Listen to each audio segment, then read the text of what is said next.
नमस्कार साथियों, कैसे हैं आप सभी का हार्दिक स्वागत है इस डिजिटल मंच पर। दोस्तों, जैसा कि आप देख रहे हैं, टॉपिक है विटामिन। जी हाँ, और हम पढ़ रहे थे विटामिन में। पिछली क्लास में हमने लगभग 30 क्वेश्चन एमसीक्यूज कर चुके हैं विटामिन को लेकर, जो एग्जाम्स के अंदर लगातार पूछे जा रहे हैं। और आज के इस वीडियो में भी लगभग हम 15 क्वेश्चंस को लेकर हम डिस्कशन करने वाले हैं। दोस्तों जी, बने रहें लास्ट तक।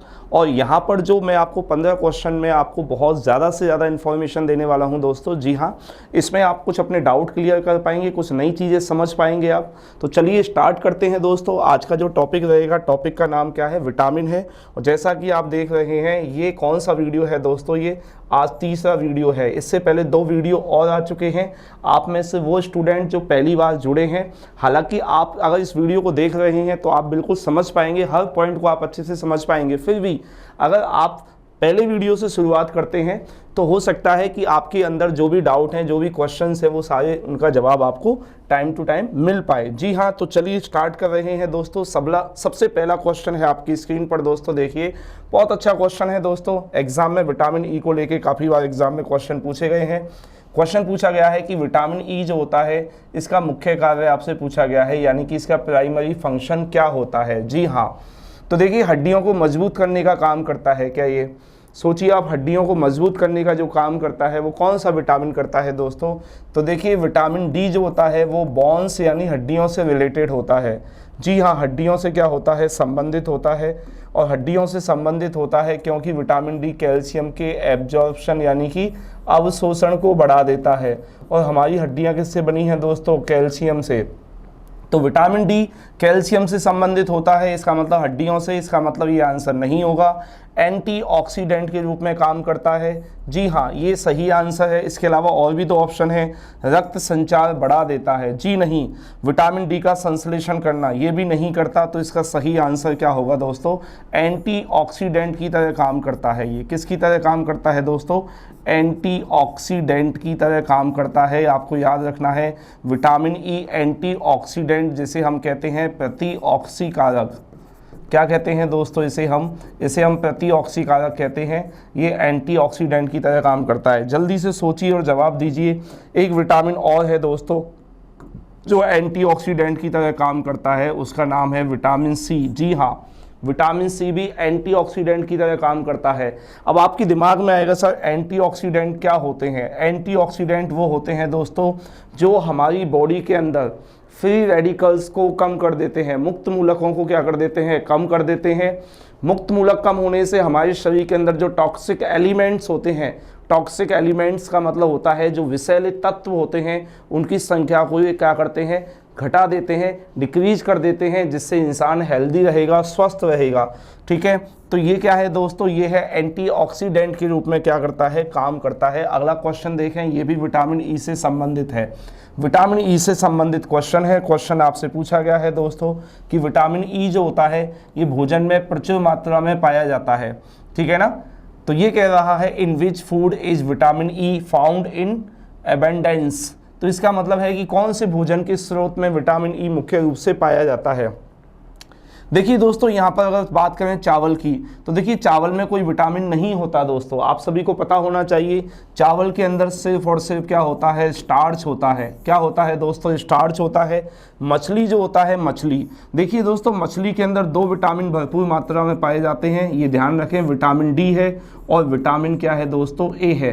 पिछली वीडियो में मैं आपको बता चुका हूँ, इसलिए मैंने आपसे कहा था अगर आप पहले वीडियो से देख रहे हैं क्लास, तो ये दोनों आप इस क्वेश्चन का सही जवाब दे पाएंगे। तो विटामिन डी और विटामिन ए 2 विटामिन हैं जो मछली के तेल में या मछली के अंदर, सी फूड के अंदर मुख्य रूप से पाए जाते हैं। और इसके अलावा दोस्तों इसमें पाया जाता है ओमेगा 3 फैटी एसिड। जी हाँ, ओमेगा 3 फैटी एसिड भी पाया जाता है। ये भी आपको याद रखना है दोस्तों। ये भी एग्जाम में बहुत बार क्वेश्चन पूछा गया है कि ओमेगा 3 फैटी एसिड का मुख्य स्रोत बताइए। तो आपका आंसर होगा सी फूड। सी फूड का मतलब फिश होती है, या फिश लीवर भी आप कह सकते हैं। फिश लीवर बोले तो मछली लीवर भी आप इसका जवाब दे सकते हैं। ओमेगा 3 फैटी एसिड जो होता है दोस्तों, ये हमारे किसके लिए? ये हमारे ब्रेन के लिए जी किसके लिए, दिमाग के लिए, ब्रेन के लिए क्या होता है, बहुत अच्छा होता है ओमेगा 3 फैटी एसिड। और इसके अलावा हमारे हार्ट यानी हृदय के लिए भी क्या होता है, अच्छा होता है। चिकन के अंदर क्या होता है, सारे फैट सॉल्यूबल विटामिन होते हैं। फैट सॉल्यूबल जितने भी विटामिन होते हैं वो इसके अंदर पाए जाते हैं। तो इसका आंसर जो होगा दोस्तों, सूरजमुखी का तेल। जी हाँ, सनफ्लावर ऑयल जो होता है दोस्तों, विटामिन ई का अच्छा स्रोत माना गया है। तो आप याद कर सकते हैं वेजिटेबल ऑयल्स जितने भी होते हैं ना, वानस्पतिक तेल। जी हाँ, जितने भी वानस्पतिक तेल होते हैं इनमें विटामिन ई भरपूर मात्रा में पाया जाता है। इसके अलावा एक अंकुरित अनाज का तेल होता है दोस्तों। कौन से, अंकुरित अनाज का जो तेल होता है, अंकुरित अनाज का जो तेल होता है जिसे हम बोलते हैं germinated grains oil. Germinated grains oil जो होता है, अंकुरित अनाज का तेल जो होता है, इसमें भी विटामिन ई भरपूर मात्रा में पाया जाता है। अब आपके दिमाग में आ रहा होगा कि सर मीठा तेल या वानस्पतिक तेल कौन सा होता है। देखिए, सूरजमुखी का तेल, सनफ्लावर ऑयल, सोयाबीन का तेल, ठीक है, सोयाबीन का तेल मीठा तेल होता है, वानस्पतिक तेल होता है। जैतून का तेल, ऑलिव ऑयल जिसे हम कहते हैं, ऑलिव ऑयल यानी कि जैतून का तेल। जी हाँ, और सी फूड का मतलब फिश लीवर ऑयल भी क्या होता है, विटामिन ई जो होता है वो फिश लीवर में 2 होते हैं, डी और ए होते हैं। और विटामिन ई का अच्छा सोर्स माना गया है वेजिटेबल ऑयल। अगर आपसे फिश लीवर ऑयल क्वेश्चन पूछे तो विटामिन डी और ए आंसर देना है। अगला क्वेश्चन देखते हैं दोस्तों, विटामिन ई की कमी से कौन सी समस्या हो जाती है। अगर विटामिन ई की डेफिशिएंसी होती है दोस्तों, अगर इसकी डेफिशिएंसी यानी कमी होती है, ठीक है, तो what problem can occur due to vitamin E deficiency. Vitamin E deficiency से कौन सी प्रॉब्लम हो जाती है बताइए। तो देखिए, ये कह रहा है विजन यानी दृष्टि दोष होता है क्या। आप सभी जानते हैं दोस्तों, विटामिन ए की डेफिशिएंसी से होता है ना। विटामिन ए की डेफिशिएंसी से देखने से संबंधित समस्या होती है। रक्त कोशिकाओं का क्षरण होना, आरबीसीज का ब्रेक डाउन होना, क्या ये हो सकता है। आगे के ऑप्शन भी चेक करते हैं। हड्डियों का कमजोर होना दोस्तों विटामिन डी की कमी से होता है। विटामिन डी की डेफिशिएंसी होने से हड्डियां कमजोर हो जाती हैं।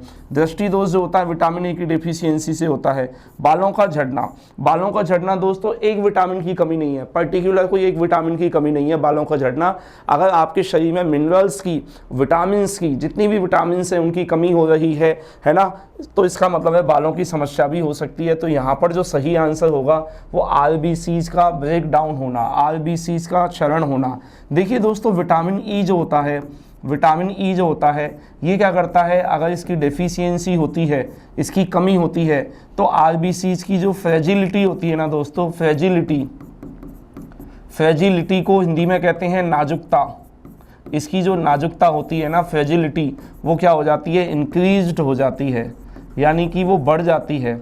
क्या हो जाती है दोस्तों, बढ़ जाती है इसकी नाजुकता।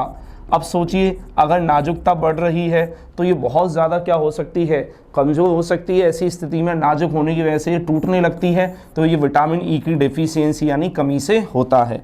अगला क्वेश्चन देखें दोस्तों। अगला क्वेश्चन है कि विटामिन ए किस प्रकार का विटामिन है, ठीक है ना। Vitamin E is a type of which vitamin. तो यहाँ पर होगा फैट सॉल्यूबल विटामिन होता है, वाटर सॉल्यूबल होता है, बोथ ए एंड बी, या इनमें से दोनों में से कोई नहीं। देखिए, हमने पढ़ा था दोस्तों 2 तरह के विटामिन होते हैं। एक होते हैं फैट सॉल्यूबल विटामिन, ठीक है, और एक होते हैं वाटर सॉल्यूबल विटामिन।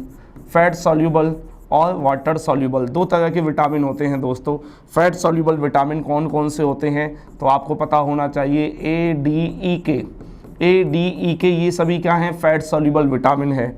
इसके अलावा आपको याद करना है WBC का मतलब वाटर सॉल्यूबल, बी और सी होते हैं। तो इसका सही जवाब क्या होगा दोस्तों, फैट सॉल्यूबल विटामिन होता है। जी हाँ, कौन सा होगा, फैट सॉल्यूबल विटामिन होता है। कौन सा, ई, या ये सभी ए डी ई के क्या होते हैं, फैट सॉल्यूबल विटामिन होते हैं। क्वेश्चन आपसे पूछा गया है विटामिन ई का साइंटिफिक नेम पूछा गया है, या हम इसे कह सकते हैं इसका रासायनिक नाम पूछा गया है। कौन सा, रासायनिक नाम पूछा गया है। इसका केमिकल नेम पूछा गया है। साइंटिफिक नेम का मतलब यहाँ रासायनिक नाम से है, केमिकल नेम से है। देखिए, क्वेश्चन ऑप्शन में है एस्कॉर्बिक एसिड। एस्कॉर्बिक एसिड होता है विटामिन सी का केमिकल नेम, ठीक है ना। टोकोफेरॉल दोस्तों विटामिन ई का केमिकल नेम होता है ना। राइबोफ्लेविन जो होता है ये विटामिन B2 का केमिकल नेम होता है, और नियासिन जो होता है दोस्तों विटामिन B3 का केमिकल नेम होता है। तो इसका सही जवाब क्या होगा? इसका सही जवाब होगा दोस्तों टोकोफेरॉल। जी हाँ, टोकोफेरॉल जो होता है, टोकोफेरॉल जो होता है दोस्तों ये विटामिन ई का क्या है? रासायनिक नाम होता है, केमिकल नेम होता है। अगला क्वेश्चन है दोस्तों, देखिए सारे क्वेश्चन विटामिन ई से है। अगर आप इस वीडियो को देख रहे हैं दोस्तों तो आप विटामिन ई से कितने क्वेश्चन बन सकते हैं, इससे बाहर एक भी क्वेश्चन नहीं जाएगा। देख लीजिए, अगर आप विटामिन ई पढ़ रहे हैं तो मैंने विटामिन ई को लेके सारे एमसीक्यूज कवर कर लिए हैं, एग्जाम में क्या क्या क्वेश्चन बन सकते हैं। अगर आप इस वीडियो को देख रहे हैं तो विटामिन ई आपका टॉपिक कंप्लीट हो जाएगा, क्लियर हो जाएगा, कोई डाउट नहीं रहेगा इसमें, ठीक है ना। तो क्वेश्चन पूछा गया है कि मुख्य रूप से शरीर में किसे रोकता है ये, ठीक है ना। Vitamin E mainly prevents what in the body, body के अंदर किसे प्रिवेंट करता है ये, तो किसे प्रिवेंट करने का काम करता है, किसकी रोकथाम करने का काम करता है। इसका मतलब ये है किसकी रोकथाम करने का ये काम करता है? बैक्टीरियल इन्फेक्शन को, ठीक है, फ्री रेडिकल्स, ठीक है, हाई ब्लड प्रेशर, ठीक है, और ब्लड शुगर इम्बैलेंस। देखिए ब्लड शुगर इम्बैलेंस से संबंधित कोई विटामिन नहीं है, बीपी से भी संबंधित कोई विटामिन नहीं होता। जी हाँ, अगर यहाँ पोटेशियम और सोडियम देता ना दोस्तों, पोटेशियम सोडियम, तो वो हो सकता था, लेकिन यहाँ पर होगा फ्री रेडिकल्स, क्योंकि हम जानते हैं दोस्तों, हम जानते हैं विटामिन ई जो होता है, ये विटामिन ई जो होता है ये क्या है? एक एंटीऑक्सीडेंट होता है। क्या होता है दोस्तों? एक एंटीऑक्सीडेंट, जिसे हम कहते हैं प्रतिऑक्सीकारक। क्या कहते हैं इसे? हम प्रतिऑक्सीकारक कहते हैं, एंटीऑक्सीडेंट कहते हैं। ये फ्री रेडिकल्स को क्या करता है?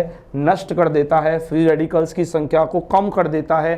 फ्री रेडिकल्स की संख्या कम होने से क्या होगा? हमारे शरीर में टॉक्सिक एलिमेंट की कमी रहेगी, हमारे शरीर का डिटॉक्सिफिकेशन होता रहेगा, हमारे शरीर में गंदगी इकट्ठा नहीं होगी। तो फ्री रेडिकल्स जितने कम होंगे हम उतने ही हेल्दी यानी स्वस्थ जीवन जिएंगे। अगला क्वेश्चन है विटामिन ई का सौंदर्य पर मुख्य कार्य क्या पड़ता है, ठीक है ना। ब्यूटी से संबंधित विटामिन कौन सा है दोस्तों? ए नहीं है, ई है। ये क्वेश्चन आपसे पूछा भी जाता है। अगर आपसे क्वेश्चन पूछा जाए कि ब्यूटी विटामिन बताइए, कौन सा विटामिन बताइए, ब्यूटी विटामिन बताइए, जी हाँ, तो आपका आंसर होगा ई।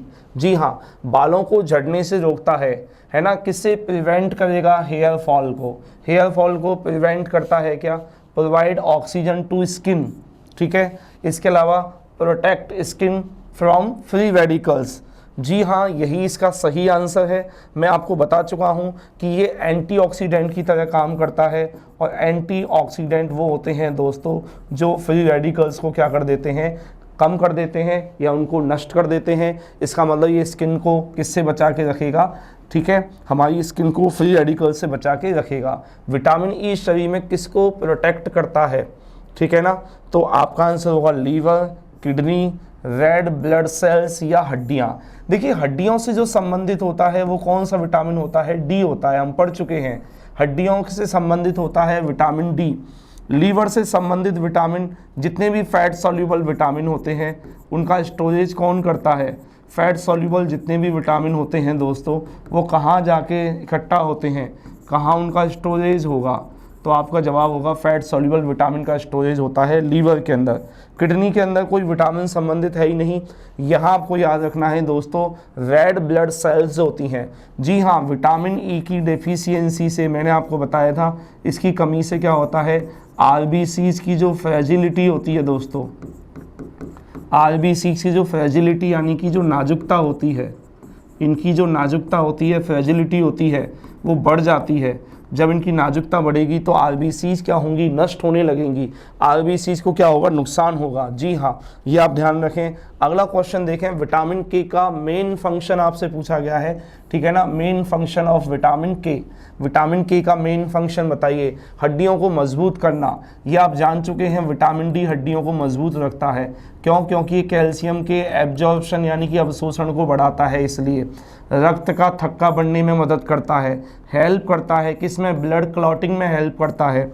दृष्टि सुधारना, किसे इम्प्रूव करता है, विजन को, ये विटामिन ए होता है इससे संबंधित, विटामिन ए इससे संबंधित होता है, ठीक है ना। और दिमागी विकास के लिए, मस्तिष्क के विकास के लिए सारे विटामिन जरूरी होते हैं दोस्तों।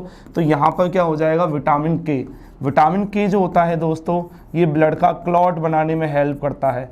क्या बनाने में हेल्प करता है दोस्तों, विटामिन के जो होता है ब्लड का क्लॉट बनाने में, थक्का बनाने में हेल्प करता है। विटामिन के की अगर डेफिशिएंसी हो जाती है तो खून का थक्का, ब्लड का कोएगुलेशन, कोएगुलेशन का मतलब होता है स्कंदन, ये भी टर्म याद करना, ब्लड का कोएगुलेशन यानी कि स्कंदन, खून का जो थक्का है, स्कंदन है, वो देर से बनेगा। क्या होगा, कोएगुलेशन देर से होगा, ठीक है। अगला क्वेश्चन है, विटामिन के किस प्रकार का विटामिन है, ठीक है ना। विटामिन के is a type of which vitamin, ठीक है। वाटर सॉल्यूबल होता है क्या, हम पढ़ चुके हैं वाटर सॉल्यूबल, दो तरह के विटामिन होते हैं, जी हाँ, दो तरह के होते हैं वाटर सॉल्यूबल विटामिन। कौन कौन से होते हैं आप जानते हैं, बी होता है और सी होता है। इसका मतलब ये कैसा विटामिन होता है, फैट सॉल्यूबल विटामिन होता है। फैट सॉल्यूबल होते हैं ए डी ई के, ए डी ई के दोस्तों कैसे विटामिन होते हैं, ये होते हैं फैट सॉल्यूबल विटामिन। बाकी ऑप्शन भी नज़र कर लीजिए, प्रोटीन सॉल्यूबल कोई विटामिन होता ही नहीं है ना, मिनरल सॉल्यूबल कोई विटामिन होता नहीं है इसका सही जवाब, क्योंकि विटामिन दोस्तों दो प्रकार के होते हैं, एक जल में घुलनशील होते हैं, एक वसा में घुलनशील होते हैं। तो दो प्रकार के विटामिन हैं, जल में घुलनशील और वसा में घुलनशील। तो कैसा विटामिन होगा दोस्तों, ये होगा वसा में घुलनशील। विटामिन के का मेजर सोर्स आपसे पूछा गया है, विटामिन के का मुख्य या प्रमुख स्रोत बताइए। Green leafy vegetables, green leafy vegetables यानी पत्तेदार हरी सब्जियां, सिट्रस फल। देखिए दोस्तों, सिट्रस फल जो होते हैं इनमें मुख्य रूप से विटामिन सी होता है, ये आपको पता होना चाहिए। सिट्रस फल कौन कौन से होते हैं, सिट्रस फल में आता है नींबू, संतरा यानी ऑरेंज, मौसमी, जी हाँ मौसमी, जिसे कुछ लोग मौसमी भी कहते हैं, नींबू, संतरा, मौसमी, आंवला, ठीक है ना। ये सभी विटामिन सी के अच्छे सोर्स होते हैं। इन सभी को हम दोस्तों क्या कहते हैं, सिट्रस फ्रूट्स यानी कि सिट्रस फल कहते हैं। मीट मांस की अगर हम बात करते हैं तो जितने भी फैट सॉल्यूबल विटामिन होते हैं दोस्तों, फैट सॉल्यूबल जो विटामिन होते हैं जैसे ए डी ई के, ये मीट मांस के अंदर होते हैं। जितने भी डेयरी के प्रोडक्ट्स जो होते हैं, ठीक है, इनमें भी क्योंकि फैट सॉल्यूबल विटामिन होते हैं ए डी ई के, विटामिन बी कॉम्प्लेक्स वगैरह भी इसके अंदर होता है, ठीक है ना। मीट मांस के अंदर भी विटामिन बी कॉम्प्लेक्स होता है, ये आपको ध्यान रखना है। तो इसका मतलब यहाँ पर आपको याद रखना है, देखिए इसका जो सही आंसर होगा दोस्तों वो होगा पत्तेदार हरी सब्जियाँ, पत्तेदार हरी सब्जियाँ, ठीक है ना। तो पत्तेदार हरी सब्जियों में विटामिन के इसका सही आंसर होगा। विटामिन बी कॉम्प्लेक्स, कुल कितने विटामिन शामिल होते हैं दोस्तों, ये क्वेश्चन एमटीएस के एग्जाम में भी आ चुका है। विटामिन बी कॉम्प्लेक्स के बारे में आपसे पूछा गया है। तो देखिए विटामिन बी कॉम्प्लेक्स में कौन कौन से आते हैं, विटामिन बी कॉम्प्लेक्स में कौन कौन से आते हैं दोस्तों, इसमें आते हैं B1, B2, B3, B5, B6, B7, B9 और B12। अब काउंट कर लीजिए कितने हो गए, 1 2 3 4 5 6 7 और 8, टोटल कितने हो गए 8। तो इसका सही आंसर दोस्तों क्या होगा, इसका सही आंसर 8 होगा।